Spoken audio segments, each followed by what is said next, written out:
அனைவருக்கும் வணக்கம். இன்றைக்கி வந்து 18/3/2024 திங்கக்கிழமை அன்னைக்கு Nifty index, bank Nifty index and இன்னைக்கு எக்ஸ்பைரி இருக்க மிட் கேப் இண்டெக்ஸ் இது மூணுலேயுமே வந்து சிபிஆர் இண்டிகேட்டர் யூஸ் பண்ணி எப்படி ட்ரேட் பண்ணுறது அப்படிங்கிற பார்த்துடலாம்.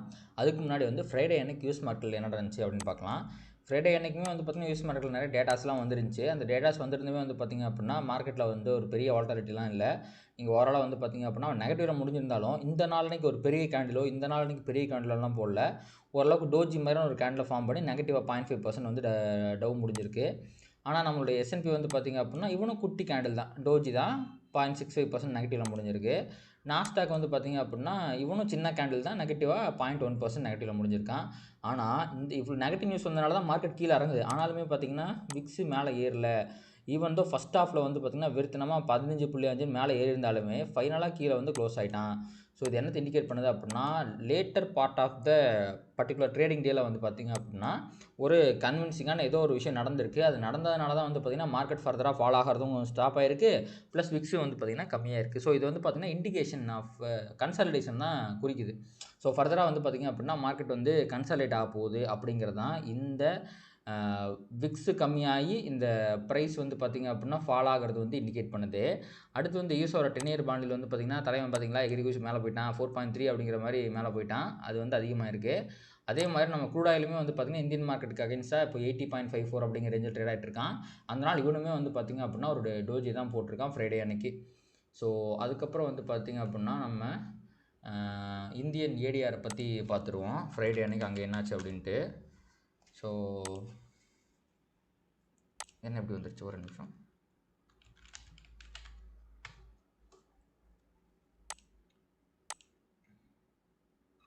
எஸ், உங்களுக்கு இன்ஃபோசிஸ் 2% நெகட்டிவா? ஓகே. விப்ரோ வந்து flat, sorry ICICI flat, Wipro வந்து பாசிட்டிவ், HDFC பேங்க் வந்து -0.3% நெகட்டிவ். இப்போ நம்ம அப்படியே போயிட்டு இதே ஏடிஆர் ஸ்டாக்ஸ் வந்து பார்த்திங்கன்னா இந்தியன் மார்க்கெட்டில் எப்படி க்ளோஸ் ஆகிருக்கு.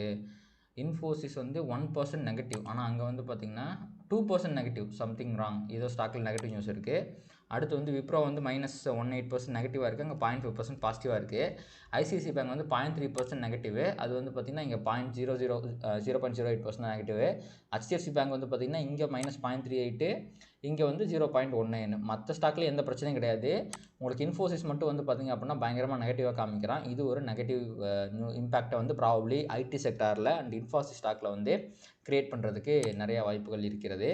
நம்ம ஏடிஆரை பார்த்துட்டோமா. அடுத்து வந்து நம்ம வந்து இன்றைக்கி மார்னிங் வந்து நம்மளுடைய மற்ற இண்டிசஸ் எல்லாமே வந்து என்ன பண்ணுது அப்படிங்கிறத பார்க்கலாம். பட் அதுக்கு முன்னாடி வந்து நம்ம எஃப்ஐடி டேட்டா வந்து பார்த்து முடிச்சிடலாம். ஸோ எஃப்ஐடியை பொறுத்த வரைக்கும் வந்து பார்த்திங்க அப்படின்னா 15ஆம் தேதி தானே, 15ஆம் தேதி இந்த பார்த்திங்க அப்படின்னா டிஐ வந்து பார்த்திங்கன்னா இவங்க வந்து கரெக்டாக தான் பண்ணியிருக்காங்க. 15,000 கோடி பை அண்ட் செல்லு, -600 கோடி வந்து நெகட்டிவில் இருக்காங்க. ஆனால் எஃப்ஐயோட பை வேல்யூ பாருங்களேன், 49,000க்கு பை பண்ணிவிட்டு 48,000க்கு செல் பண்ணியிருக்காங்க. ஓவராலாக வந்து 800 கோடி வந்து பாசிட்டிவாக முடிச்சிருக்காங்க.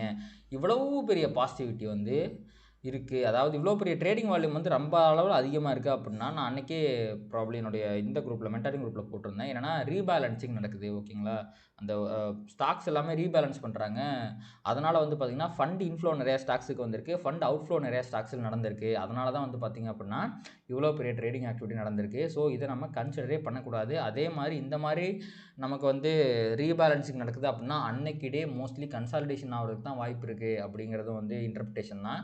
அதனாலையுமே தான் வந்து பார்த்திங்கன்னா அன்றைக்கி மார்க்கெட் பெருசாக கீழே போகல. இல்லைன்னா அடிச்சு நொறுக்கிட்டு கீழே போயிருக்க வேண்டிய மார்க்கெட் தான் அது. ஸோ ரீபேலன்சிங்கால் தப்பிச்சிச்சு அப்படின்னு நம்ம சொல்லலாம், ஓகேங்களா. ஸோ எஃப்ஐ வந்து பாசிட்டிவாக இருக்காங்க, பட் இதை பெருசாக நம்ம எடுத்துக்க முடியாது.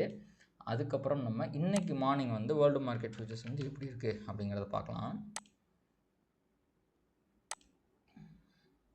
எஸ், டவ் ஜோன்ஸ் வந்து ஃப்ளாட்டு, S&P லைட்டாக பாசிட்டிவ், நாஸ்டாக் வந்து நல்லா பாசிட்டிவாக தான் இருக்கான், 0.25% பாசிட்டிவாக இருக்கான். டாக்ஸ் வந்து ஃப்ளாட்டு, சிஎஸ்சி ஃப்ளாட்டு, உங்களுக்கு ஃபிஸ்டே ஃப்ளாட்டு. யூரோப்பியன் ஸ்டாக் வந்து ஓகே, வந்து இண்டெக்ஸ் ஓப்பன் ஆக மாட்டான். அடுத்து வந்து நிக்கி பயங்கரமான பாசிட்டிவ், 1.67% பாசிட்டிவ். நாளைக்கு வந்து பார்த்திங்கன்னா உங்களுக்கு இன்ட்ரெஸ்ட் எடிஷன் நாளைக்கு மார்னிங் விட போகிறாங்க. அதோட எக்ஸ்பெக்டேஷன்லதையும் வந்து பாசிட்டிவாக இருக்கணும் என்னமோ. பட்டு நம்ம ஜப்பானோட இண்டெக்ஸ் மட்டும் எப்போவுமே கொஞ்சம் தப்பாக தான் காட்டுது. அதனால் நம்ம ப்ராபப்ளி இங்கே போய் பார்த்துடலாம் ஜப்பான் இண்டெக்ஸ் எப்படி இருக்குது அப்படின்ட்டு. நம்ம நிக்கி எங்கே இருக்கான், அந்த இங்கே இருக்கான், 2% பாசிட்டிவாக தான் இருக்குது. ஸோ ஜப்பான் மார்க்கெட்டே வந்து பார்த்திங்கன்னா அந்த இன்ட்ரெஸ்ட் ரேட் டிசிஷனால் வந்து பாசிட்டிவாக இருக்குது. மற்ற மார்க்கெட்டில் ஜப்பான் அளவுக்கு ஏதாவது பாசிட்டிவாக இருக்கா அப்படின்னு சொல்லி பார்த்திங்க அப்படின்னா நம்ம தைவான் வந்து பார்த்திங்கன்னா ஃப்ளாட்டாக தான் இருக்குது. ஸோ ஜப்பான் மட்டும் அந்த கண்ட்ரியோட வந்து பார்த்திங்கன்னா ஒரு positive or negative country specific நியூஸால் ஈவெண்ட்டால் வந்து பார்த்திங்கன்னா பாசிட்டிவாக இருக்கான். மற்றபடி எல்லா இண்டெக்ஸுமே வந்து ஃப்ளாட்டாக தான் இருக்குது. அதுக்கப்புறம் வந்து பார்த்திங்கன்னா ஃப்ரைடே அன்னைக்கு கிஃப்ட் நிஃப்டி அதில் பாதாளத்தில் படுத்தே விட்டானாங்கிற மாதிரி பயங்கரமாக கீழே விழுந்துட்டான். ஸோ இப்போ வந்து பார்த்திங்க அப்படின்னா வந்து 22,053 அப்படிங்கிற ரேஞ்சில் ட்ரேட் ஆகிட்டு இருக்கான். ஸோ நம்மளுடைய இந்த க்ளோசிங் வந்து பார்த்திங்கன்னா 121 ஓகேங்களா. க்ளோசிங் பாயிண்ட் வந்து 133 க்ளோஸ் ஆயிருக்கு.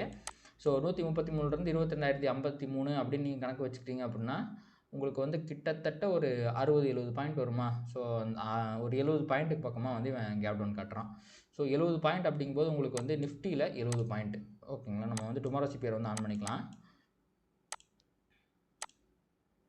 ஆன் பண்ணதுக்கப்புறம் 70 பாயிண்ட் நீங்கள் வந்து க்ளோசிங் வந்து 22,023 நீங்கள் கணக்கு வச்சிங்கன்னா மேலே தான் வரும். ஸோ இங்கேருந்து ஒரு 70 பாயிண்ட் அப்படி கீழே வரா அப்படின்னா ப்ரைஸ் வந்து உங்களுக்கு பிடிஎல்லுக்கு பக்கத்தில் ஓப்பன் ஆகிறதுக்கு வாய்ப்பு இருக்குது இப்போது இருக்க நிலைமைக்கு ஓகேங்களா. ப்ளஸ் இன்றைக்கி நிஃப்டியில் வந்து பார்த்திங்கன்னா ஒரு நேரோ சிபிஆர் ஃபார்ம் ஆகிருக்கு, டிசெண்டிங் நேரோ சிபிஆர் ஃபார்ம் ஆகிருக்கு. ஸோ இன்றைக்கி மார்க்கெட் ட்ரெண்ட் ஆகிறதுக்கு நிறைய வாய்ப்புகள் இருக்குது. அது கீழேயும் ட்ரெண்ட் ஆகலாம், எல்ஸ் மேலேயும் ட்ரெண்ட் ஆகலாம். ஆனால் இன்றைக்கி கேப் டவுன் ஆல்ரெடி காமிக்கிறதுனால அந்த ட்ரெண்டிங் மூவ் எந்த பக்கம் வரப்போகுது அப்படிங்கிறது எனக்கு தெரிஞ்சு 9:30க்குள்ளேயே நம்ம கண்டுபிடிக்கிறதுக்கு ஏகப்பட்ட வாய்ப்புகள் இருக்குது. ஸோ ப்ரைஸ் சப்போஸ் இங்கே ஓப்பன் ஆகி S1 பிடிஎல்லை தாண்டி கீழே க்ளோஸ் வச்சினா அப்படின்னா S2 வரைக்கும் ஃபர்தராக நல்லா கீழே போயிடுவான். அதே மாதிரி இங்கேருந்து ரிவர்சல் ஆகி மேலே போகிறோம் அப்படின்னா நேரோ சிபிஆர் அப்படிங்கிறதுனால இதையும் ஈஸியாக கிராஸ் பண்ணி மேலே R1 வரைக்கும் ஈஸியாக அவனால் போக முடியும். ஸோ எய்தர் வே உங்களுக்கு கேப் டவுனில் ஓப்பன் ஆகிறதுனால இந்த 2 பாசிபிலிட்டிஸுமே இருக்குது. ஸோ இப்போ இருக்க மார்க்கெட் கண்டிஷனில் இந்த எலக்ட்ரல் பாண்ட் இஷ்யூ வந்திருக்கு, தேர்தல் தேதி வேறு அறிவிச்சிருக்காங்க.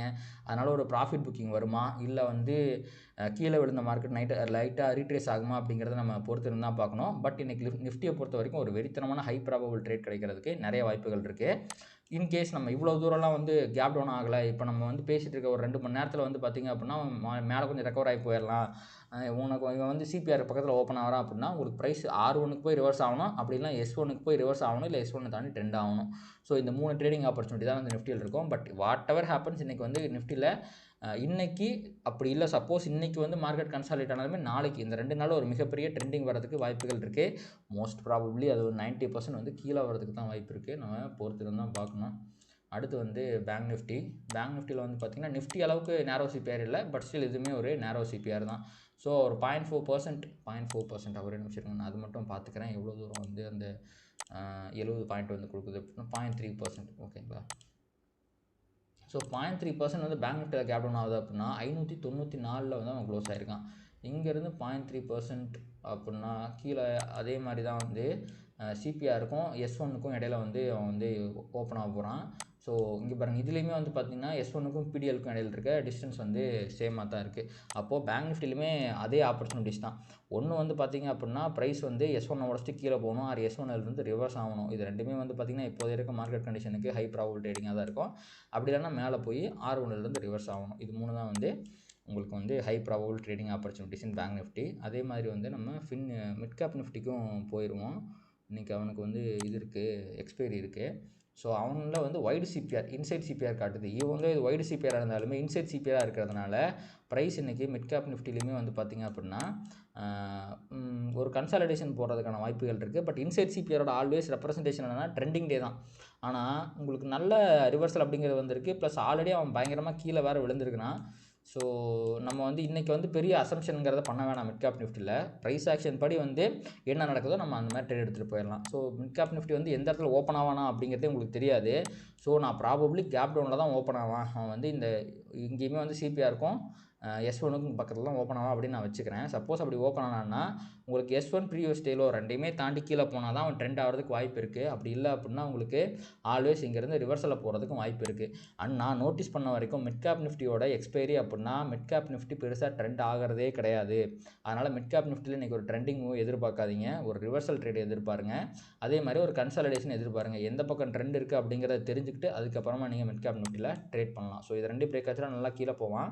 அப்படின்னா இங்கேருந்து ரிவர்சல் ஆகி கண்டிப்பாக வந்து பார்த்திங்க அப்படின்னா உங்களுக்கு சிபிஆர் வரைக்கும் வர்றதுக்கு வாய்ப்பு இருக்குது. சப்போஸ் அவன் கேப் டவுனே ஆகலை, இங்கே ஓப்பன் ஆகிறான் அப்படின்னா ஆல்வேஸ் R1க்கு போய்ட்டு ரிவர்ஸ் ஆகிறதுக்கு நிறையா சான்சஸ் இருக்குது.